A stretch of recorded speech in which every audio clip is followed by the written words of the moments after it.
Haleluya, haleluya, shalom blessed people. Kiranya berkat dan damai sejahtera Allah di dalam Tuhan Yesus Kristus menjadi bagian kita sepanjang hari ini. Bersama saya Pendeta Theodorus dari channel Rumah Berkat House of Blessing. Tema kita hari ini adalah Kerajaan Allah ada di antara kamu. Firman Tuhan terambil dari Injil Lukas pasal 17 ayat 20 dan 21. Mari kita baca bersama firman Tuhan. Atas pertanyaan orang-orang Farisi, apabila kerajaan Allah akan datang, Yesus menjawab katanya, kerajaan Allah datang tanpa tanda-tanda lahiriah. Juga orang tidak dapat mengatakan, lihat, ia ada di sini atau ia ada di sana, sebab sesungguhnya kerajaan Allah ada di antara kamu. Nah, saudara yang terkasih dalam Tuhan, dari pembacaan tadi, kita mendapatkan bahwa Yesus sedang menjawab pertanyaan orang-orang Farisi soal datangnya kerajaan Allah, karena adanya perbedaan pandangan di kalangan orang Yahudi mengenai hal itu. Nah, mereka berpikir bahwa kerajaan Allah itu pemerintahan politik dan militer seperti pada era kejayaan Daud dulu. Nah, itu sebabnya mereka berpikir anak Daud itu seorang raja yang demikian, ya, raja yang memerintah secara politik dan mempunyai kekuatan militer, khususnya di dalam menghadapi kerajaan Romawi pada waktu itu yang menjajah mereka. Nah, saudaraku, Yesus sedang mengajar bahwa kerajaan Allah itu tidak dikenali dengan tanda-tanda lahiriah. Nah, kalau kita membaca secara utuh satu perikop dari ayat 20 sampai 37, maka kita dapat membaca Yesus mengatakan bahwa kerajaan Allah datang itu dalam dua cara. Nah, uniknya saudara, di dalam perjanjian lama dikatakan bahwa kedatangan Tuhan itu selalu ada dua aspek. Aspek yang pertama adalah mulia. Karena waktu Tuhan datang kembali pada akhir zaman, Dia akan memberikan penghakiman bagi bumi. Tapi aspek yang kedua yang orang tidak sadar yaitu ketika Tuhan datang, Dia akan menyatakan kerendahan diri dan kerelaan berkorban. Nah, saudara perhatikan bahwa Yesus mengatakan kerajaan Allah sudah ada di antara kamu dan hanya perlu dikenali saja. Yesus telah membawa kerajaan itu bersama dirinya dan sudah ada di antara mereka pada waktu itu dan sudah ada di antara kita juga pada saat ini. Oleh karena itu, saudara, kerajaan Allah itu dimaksud tidak hanya merupakan suatu wilayah, juga bukan suatu sistem roda pemerintahan. Nah, saudaraku, eksistensi pokok dari kerajaan Allah ialah kesatuan dan kesetiaan dari sekelompok orang percaya yang ada di dalam kawasan kerajaannya. Itu berarti kerajaan Allah berbicara tentang Yesus Kristus sebagai Raja, dan orang yang percaya kepada Dia itulah warga daripada kerajaannya yang hidup di dalam pemerintahan tetapi menurut tatanan sorga, bukan menurut dunia. Haleluya. Nah, saudaraku, ada dua kali penghakiman dan penghukuman yang Yesus sampaikan di sini sebagai contoh pada waktu kedatangannya. Nah, yang pertama, penghukuman atas bumi dengan air bah pada zaman Nuh. Itu terdapat di dalam ayat 26 dan 27. Yang kedua, penghukuman atas Sodom dengan hujan api dan hujan belerang pada zaman Lot, ayat 28 dan 29. Penghukuman itu terjadi karena manusia tidak mau mendengarkan firman Tuhan yang telah memberikan peringatan sebelum jatuhnya penghukuman. Jadi manusia masih diberi kesempatan untuk bertobat, tetapi mereka menolaknya, sehingga penghakiman Tuhan turun.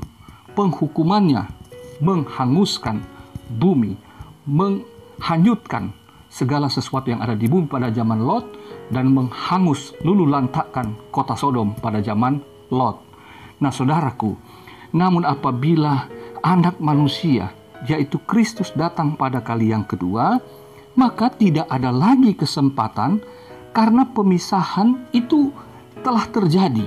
Jadi ada yang dibawa dan ada yang tertinggal. Nah, tidak dapat dipersatukan kembali menurut ayat 30 sampai 37. Itu berarti, saudara, zaman kita sekarang ini adalah zaman yang penuh dengan kesempatan bagi umat manusia untuk bertobat, untuk datang kepada Tuhan, untuk diampuni, untuk diselamatkan.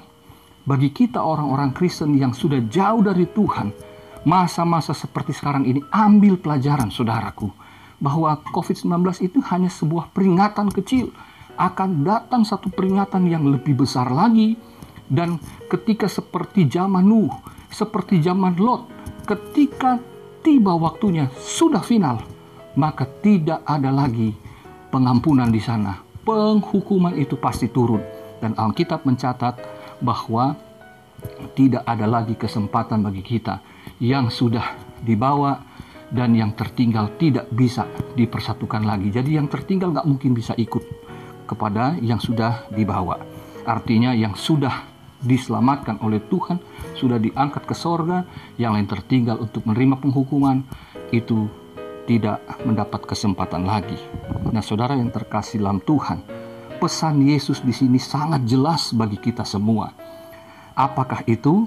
Yang pertama, kehadirannya di antara kita itu tidak dengan tanda-tanda lahiriah yang spektakuler di ayat 20.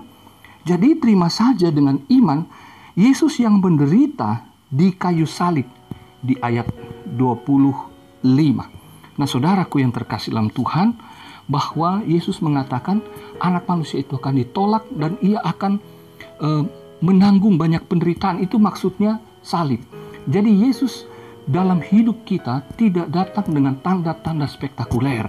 Saudara-saudara sekalian mungkin tidak diselamatkan dengan tanda-tanda yang ajaib, ada sesuatu yang hebat terjadi, tetapi ketika saudara percaya kepada Yesus hanya dengan perkataanmu yang keluar dari imanmu, maka firman Allah mencatat saudara telah diselamatkan.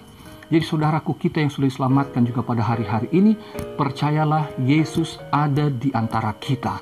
Bahkan firman Allah berkata, Yesus yang naik ke sorga, ia meninggalkan kita penolong, yaitu Roh Kudus yang tinggal bukan hanya di antara kita dengan Allah, tetapi dia tinggal di dalam hidup kita. Haleluya. Dengan demikian saudaraku, kita mempercayai Yesus tidak dengan sesuatu yang spektakuler, yang lahiriah, tetapi Roh Kudus memimpin kita untuk hidup secara rohaniah yang betul-betul hidup sesuai dengan arahan dari kerajaan Allah itu sendiri. Haleluya. Yang kedua saudara, dialah raja atas kerajaan Allah, yaitu jemaatnya, imamat yang rajani, bangsa yang kudus, umat pilihan Allah, Israel yang baru di ayat 21.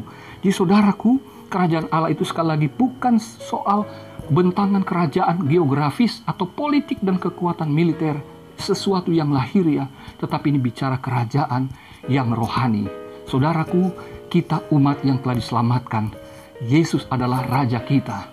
Mari izinkan diri kita dipimpin olehnya. Biarkan kerajaan Allah itu yang menjadi gaya hidup kita untuk menampilkan Kristus dalam hidup kita sehari-hari. Di masa yang sukar seperti ini, biarlah Tuhan yang memimpin kita. Karena saudaraku yang terkasih dalam Tuhan, dikatakan Israel yang lama itu tidak percaya kepada Kristus, tetapi setiap orang yang percaya pada Yesus, itulah Israel yang baru. Jadi saudaraku, Israel yang baru ini tidak juga lepas dari perhatian Tuhan. Dia memberikan kita firman-Nya, memberikan Roh Kudus-Nya, agar hidup kita senantiasa terus terpimpin, sehingga kita tidak melangkah menurut apa kata dunia. Di hari-hari seperti ini sangat mungkin godaan untuk kita berjalan dalam kegelapan, di dalam godaan-godaan yang dapat menyesatkan saudara dan saya. Yang ketiga, kedatangannya pada kali yang kedua tidak akan kita ketahui tempat dan waktunya, tetapi akan terlihat oleh semua orang dan tidak terbatas pada satu tempat tertentu. Di ayat 22 sampai 24. Inilah pengharapan kita akan kedatangannya di kali yang kedua. Nah saudara, ada orang yang mengatakan, oh ada di sana, penampakan Yesus ada di sini, akan datang pada tanggal sekian, tahun sekian. Itu semua kata Yesus jangan didengar, itu penyesatan.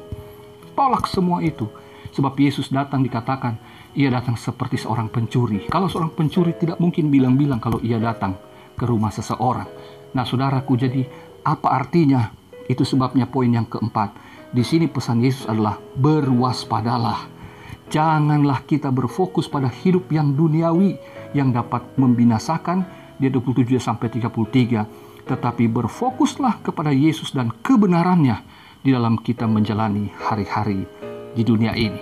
Jadi saudaraku, Yesus pasti datang, tetapi kita tidak tahu waktu dan tempatnya.